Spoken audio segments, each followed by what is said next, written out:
कहना चाहूँगा कि अखिल भारतीय कांग्रेस कमेटी ने ये फैसला लिया है कि कोकराझार और ये जो डीटीआर इलाका है, इस इलाके में कांग्रेस पार्टी अकेले ही चुनाव लड़ेगी, चाहे वो काउंसिल का हो, चाहे वो विधानसभा का हो और चाहे वो लोकसभा का हो। यहाँ रीजनल पार्टी की एक शुरुआत हुई थी और कांग्रेस पार्टी ने उसका मान दिया, सम्मान दिया कि जो रीजनलिज्म है उसको हम बढ़ावा दें। अगर वहाँ के लोग रीजनल पार्टी चाहते हैं तो हमने उसको सहयोग दिया है, उनको हमने अपना अलायंस पार्टनर भी बनाया था। लेकिन आज जो रीजनल पार्टी है, जिसमें चाहे यूपीपीएल हो और चाहे बीपीएफ हो, वो दोनों ही बीजेपी की एजेंट के रूप में काम कर रही हैं। दोनों ही पार्टियां बीजेपी की गोद के अंदर बैठी हुई हैं और जिस तरह का यहाँ करप्शन का मामला, जिस तरह माफिया का काम हो रहा है, बीजेपी की एटीएम मशीन बनी हुई है।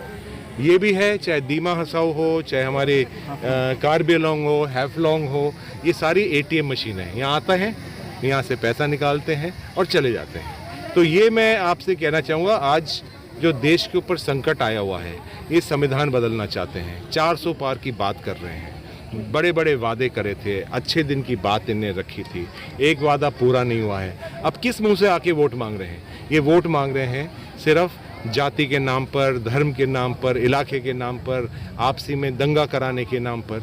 मुझे बहुत दुख है और पीड़ा है कि कल माननीय प्रधानमंत्री जी आए थे, गुवाहाटी में भी रोड शो था, आज शायद नलबाड़ी में भी है, अलग अलग जगह उनका कार्यक्रम है।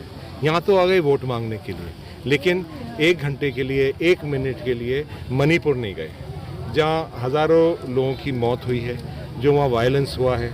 यहाँ भी वायलेंस शुरू हो रहा है, अलग अलग जो नॉर्थ ईस्टर्न स्टेट्स के अंदर वायलेंस है, वहाँ उनके पास समय नहीं है जाने का, लेकिन वोट मांगने के लिए उनके पास पूरा समय रहते हैं, रात में यहीं रुकते हैं। तो ये बहुत दुख की बात है और ये दर्शाता है कि उन भारत सरकार को कितनी चिंता है हमारे नॉर्थ ईस्टर्न स्टेट्स के बारे में। देखिए, चुनाव के अंदर चाहे वो असम हो, असम के साथ साथ पूरा देश के अंदर एक बहुत बड़ी लहर चल रही है और लहर इसलिए भी है कि जो भारतीय जनता पार्टी की नीतियां हैं, भारतीय जनता पार्टी ने जो वादे करे थे वो पूरे नहीं हुए। ख़ास तौर से युवाओं के अंदर, हमारे आदिवासियों के अंदर, एससी, एसटी, जो हमारी महिलाएं हैं उनके अंदर, जो किसान हैं उनके ऊपर बहुत बड़ी नाराज़गी है, क्योंकि ये सरकार अहंकारी सरकार हो चुकी है। इनको इतना ज़्यादा अहंकार हो गया है कि ये नीचे नहीं देख रहे, हवा में उड़ते रहते हैं। ये उनको आम आदमी के बारे में कोई चिंता नहीं है।